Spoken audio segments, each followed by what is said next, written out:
जिंदाबाद जिंदाबाद जिंदाबाद परमिता जिंदाबाद जिंदाबाद जिंदाबाद परमिता मातरम वंदे मातरम वंदे मातरम वंदे मातरम। হ্যালো এভরিওয়ান, কেমন আছো তোমরা সবাই? আশা করছি তোমরা প্রত্যেকেই ভালো আছো আর আমিও ভীষণ ভালো আছি। তো ফার্স্ট পার্টেই তোমরা দেখেছো যে বাঁশির বাড়িতে গিয়েই বোনের বার্থডের জন্য কী করলাম। তো সেকেন্ড পার্টে তোমাদের বলেছিলাম যে দেখাবো বার্থডেতে রাত্রেবেলায় ঠিক কী করলাম এবং কিভাবে আমরা আনন্দ করলাম। তো বাজার থেকে কেক নিয়ে এসেই তোমাদেরকে খুলে দেখাচ্ছিলাম যে আমি যে কেকটা ওর জন্য অর্ডার করেছিলাম সেই কেকটাকে। এই কেকটা মেনলি ছিল হ্যান্ডমেড কেক এবং এটা ছিল ফন্ডেন্ট কেক। তোমরা কিন্তু জানিও কেকটা কেমন হয়েছে, ওর তো ভীষণই পছন্দ হয়েছিল কেকটা। তারপরে সন্ধ্যাবেলায় আমি ড্রেস চেঞ্জ করে নিয়েছিলাম রাতের অনুষ্ঠানের জন্য এবং আমি টেবিলটাকে সাজিয়ে দিচ্ছিলাম কেক কাটিংয়ের জন্য। তো এখানে কেক সাজাচ্ছিলাম এবং তখন ওখানে ওর দাদা বলছিল যে কেকটা নিয়ে সমস্ত কিছু যে কিভাবে কোথা থেকে কি অর্ডার দিয়েছি। তো আমি আবার বলছিলাম যে বগুলাতেই একজন আছেন হ্যান্ডমেড কেক বানান, তো তার কাছ থেকেই অর্ডার দিয়েছিলাম, এইসব গল্পই করছিলাম। তো তারপরে আমি কেকটাকে সাজিয়ে দিচ্ছিলাম এবং সবার সঙ্গে ওখানে গল্প করছিলাম। ঘরে অনেকেই ছিল। তারপরে আবার পাশের ঘরে গেছিলাম ফুল আনতে, টেবিলটাকে একটু ফুল দিয়ে সাজাবো জন্য। তারপরেই শুরু হয়ে গেছিলো বার্থডে সেলিব্রেশন। প্রথমেই বোন এসে কিছু ফটোশ্যুট করে নিচ্ছিল বিভিন্ন ধরনের পোজ দিয়ে এবং ওর বন্ধু বান্ধবরাও এসেছিল, বিভিন্ন ধরনের কথা বলছিল এবং হাসাচ্ছিল। তো তোমরা দেখতে থাকো।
जिंदाबाद जिंदाबाद वंदे मातरम वंदे मातरम वंदे मातरम वंदे मातरम।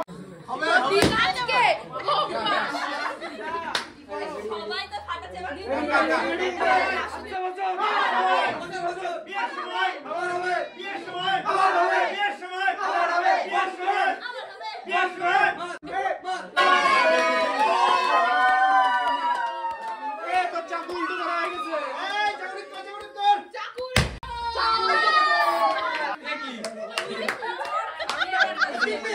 হ্যালো এবারও এবার তো চুল কাটতে হবে না না না ঠিক আছে কিছু না জন্মদিনে একটু খাবে না তো কোনটা খাবে? তোরা ভয়ে চলে গেলি নাকি? তোর পার্টনারটা এরকম পার্টনার নাকি? বাহ এনে সুন্দর জিনিস। এ খাবো না এটা এটা ভালো না আরে একটুখানি খা ও উঠে যাবে এটা খাওয়া জিনিস না এটা খাওয়া যাবে আরে তোর পিছনে খাও বন্ধু বান্ধব কিন্তু বন্ধু বান্ধব না কেক আসতো কেন এখনো রয়েছে আমার বিশাল কোশ্চেন। কেকটা খাওয়ার জিনিস